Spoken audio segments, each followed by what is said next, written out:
Next up, Fright Night, directed by Craig Gillespie, starring Anton Yelchin and Colin Farrell. In this update of the 1985 horror comedy, popular teen Charlie Brewster suspects that his new and charming neighbor Jerry may indeed be a vampire. Unable to convince his friends and family that Jerry is deadly, Charlie enlists the help of a Las Vegas magician, Peter, to stop the seductive bloodsucker. With Peter's help, Charlie confronts Jerry in a classic battle of good against evil in Fright Night. Oh, it's he said, she said. Liz, Sean, you've just seen it? She said. Well, I went and I rented the original Fright Night in preparation for seeing the remake. And I have to tell you, I fell in love with that movie. It is full of 80s cheese. There is a dance sequence. Chris Sarandon is amazing. It was just so much fun that I got really protective when I went and I saw the remake.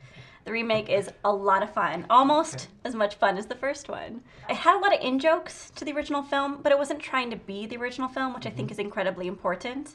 It also successfully fixed some of the plot problems with the first film. The Toni Collette character, the mother, actually trusts her son and listens to her son and kicks a lot of ass. And in the first film, the mother was a loopy dimwit and I couldn't stand her. So it was a really nice update in that sense. The film, in general, had a great cast, great acting, especially Colin Farrell, who was tons of fun to watch. Your mom, she didn't exactly say, but there's a kind of neglect. I would say if it had any faults, it would be the CGI.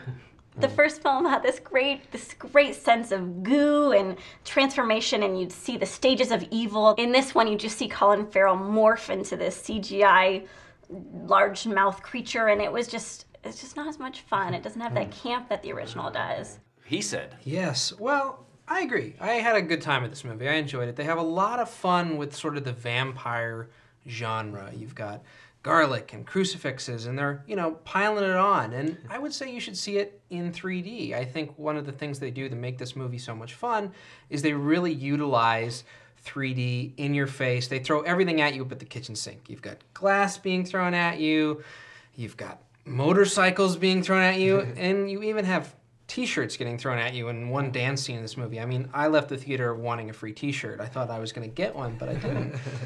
But, I have a few disagreements with you. I think there's more problems in this movie than just the CGI versus the practical effects. This is a script that was written by Marti Noxon, who's coming off Buffy the Vampire Slayer.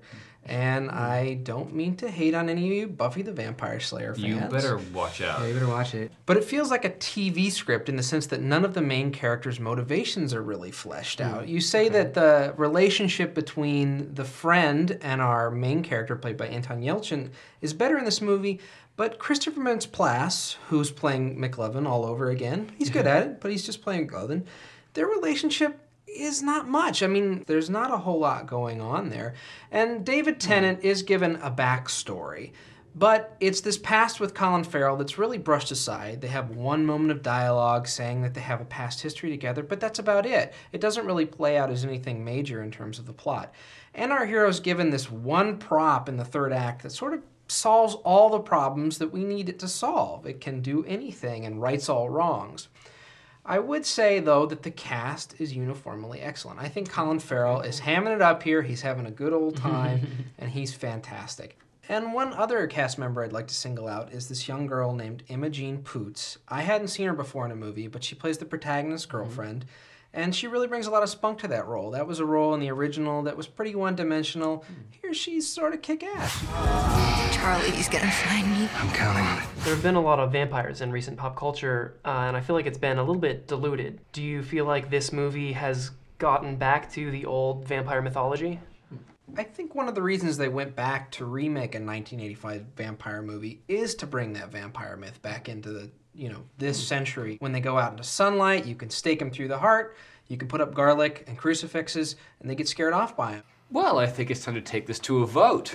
Go ahead and grab your tickets. I had a really good time watching this movie. At the very least, you should see it for Colin Farrell's repetitive use of the word guy. You up for that, guy? See it. And Sean. Well, I do wish this movie had a little bit more at stake. Oh, boo. Oh, I get it. Terrible. That's But funny. when you see it, I think you should go to the theater and see it in 3D. It's part of the fun of it. So, see it. Well, that's a unanimous verdict. That is a see it for Fright Night. Cheers. Cheers, mate.